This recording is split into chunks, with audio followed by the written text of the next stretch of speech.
Bonjour à tous et bonjour à toutes, c'est Fougas et Coral, comme ça, Coral. Aujourd'hui on se retrouve pour la mission numéro 7 de Rainbow Six qui s'appelle Tanière du Lion. Donc arc-en-ciel 6 hein.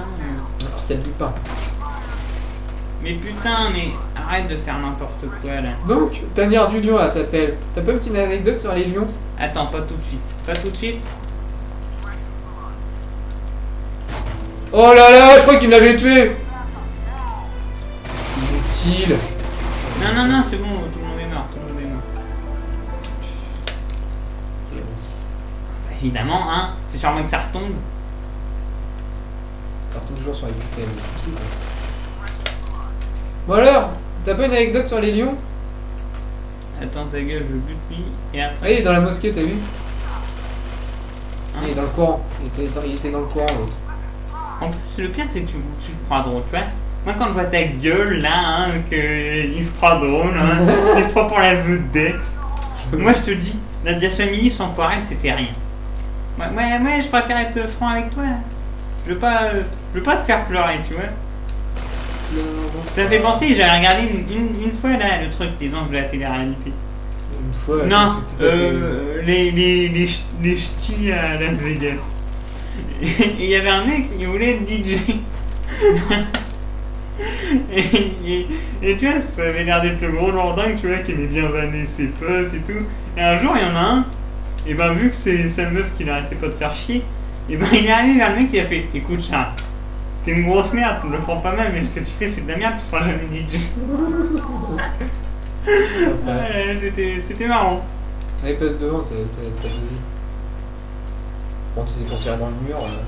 Donc, qu'est-ce que t'as à dire sur les lions? Une petite anecdote sur les lions. Hein? Il est pas encore bloqué encore. Ah, attends. Alors, qu'est-ce que t'as une petite anecdote sur les lions? Non. Par hasard?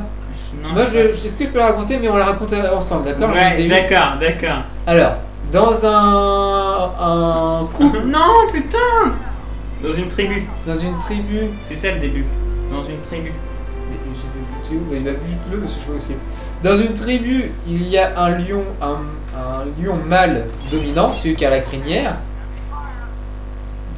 Il est juste à côté. Bah, fini de raconter. sinon- Alors donc oui, les lions sont organisés en tribus d'environ une dizaine d'individus quoi, à peu près. Ouais. Donc à la tête, il y a le mâle dominant. Ça, c'est le capot du Tutsi des tatous. C'est celui qui a la crinière quoi. Ensuite, il y a la lionne qui dominante, mais en fait c'est la chef des lionnes quoi, mais c'est pas la chef. Et en fait, déjà on va expliquer un peu comment ça marche, c'est marrant. C'est que en fait t'as les lionnes qui chassent pour le mâle. Ouais, c'est ça, il chasse. Et une fois qu'elles ont fini de chasser, elles rapportent la proie, et c'est le mâle qui se tape la meilleure part. Ouais. Ça, c'est le premier point. Deuxième point intéressant, c'est quand ils ont les bébés. Quand ils ont les bébés, eh ben, il y aura des mâles dans la portée. Qu'est-ce que ça veut dire s'il y a des mâles? Ça veut dire qu'il y a des prétendants à la succession à la tête de la tribu. Mais le roi, il n'est pas d'accord, enfin le chef de la tribu, le lion qui a la crinière. Parce que, au début, il s'en fout, on les élève. Mais quand les lions mâles, les progénitures, commencent à avoir un gros zizi comme lui, et une crinière, là ça va plus du tout.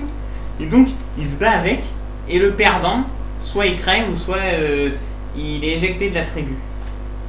Voilà comment ça marche. Oui, j'ai gagné. Ta gueule. Alors, moi, j'ai une question à te poser. Alors, dans une tribu, ça peut arriver qu'il y ait deux mâles.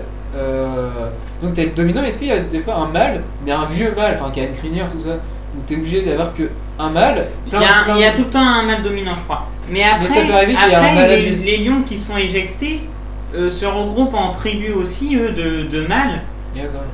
à la conquête de. Ouais, ils réunissent leurs forces. D'une tribu, voilà, c'est ça.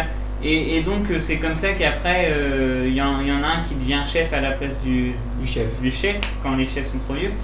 Quand il y a des progénitures, bah, il les bouffe pour que la lune puisse régénérer des ovules pour faire Non, des ovaires, je suis nul en sciences. Je suis nul en sciences. Allez, SVT. Et voilà, et donc après, il peut.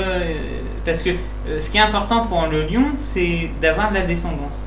Ok. Bon, donc c'est Comme- intéressant. Comme les rois. Donc la tanière du lion. Comme les rois. Bah, ils essaient Oui, de non. préserver Oui, non, leur. moi je dirais c'est plutôt. Enfin, ils sont Bah. organisés plutôt en tribu, quoi. Il n'y a pas vraiment. Oui, mais les rois, eux aussi, ils essayent de préserver leur progéniture.